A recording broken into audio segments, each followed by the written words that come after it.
Bon, salut à tous. Je fais cette vidéo en français que je vais sous-titrer après en espagnol pour vous raconter les derniers articles qui ont été publiés dans le blog que je mène depuis 9 ans.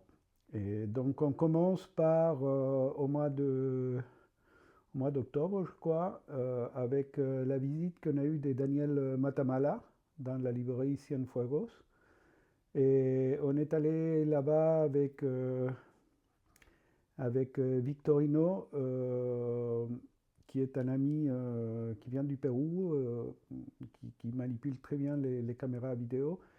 Et il nous a fait l'amitié d'enregistrer toute l'intervention de Daniel Matamala à propos de son livre Comment détruire une démocratie, qui est malheureusement très à la mode vu les derniers résultats du premier tour de l'élection présidentielle au Chili. Donc il y a un article complet sur le blog et on a dans l'article un lien YouTube sur la chaîne YouTube du blog, qu'elle existe aussi depuis un certain temps. On n'a pas beaucoup de suiveurs, mais bon, ça a le mérite d'exister.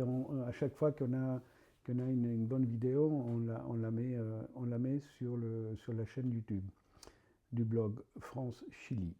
Ensuite, j'ai fait un article sur l'actualité du mois d'octobre 2025 en France, qui a été assez rocambolesque avec les deux nominations du nouveau même Premier ministre, et puis la incarcération de Nicolas Sarkozy aussi, que depuis il est sorti, il est allé tout de suite dîner dans un resto de luxe. Et il va sortir un livre sur les 20 jours où il a été en prison.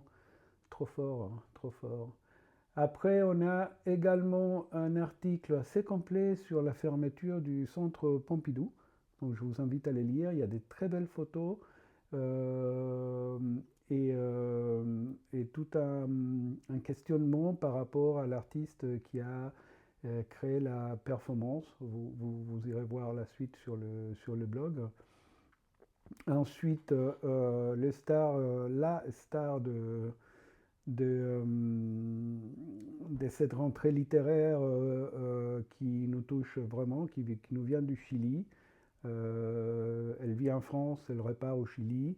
Je vous laisse découvrir l'entretien que j'ai fait à Nicole Ortega à propos de son roman Même le froid tremble. C'est une histoire passionnante qui se lit vraiment d'un trait et qui se passe au Chili. L'histoire d'un voyage des trois copines depuis un bidonville à Santiago jusqu'à le nord du pays pour aller visiter la Vierge de la Tirana. Donc je vous laisse vraiment, vous pouvez les commander dans toutes les librairies. Et il fait un tabac, il est numéro 10 de vente de cette rentrée littéraire.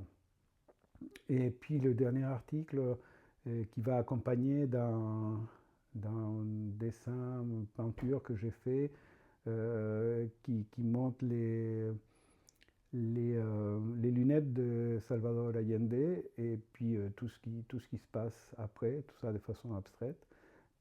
Cet article parle par rapport à l'actualité au Chili, ma façon de voir ce qui est en train de se passer dans le pays, ce virage à droite absolument insupportable parce que c'est vers l'extrême droite, vers des gens qui sont pinochetistes, qui nient les atrocités faites par les militaires, qui veulent sortir les militaires qui sont encore en prison et les laisser en liberté. Enfin, bon, c'est la dérive la plus totale. Voilà, ça c'est le blog France-Chili. Donc vous tapez sur vos téléphones blog France-Chili et vous arrivez directement. On a plus de 600 publications, je crois, hein, sur divers thématiques. Et voilà, je vous invite à aller faire un petit tour. Voilà, c'était tout pour aujourd'hui. À bientôt.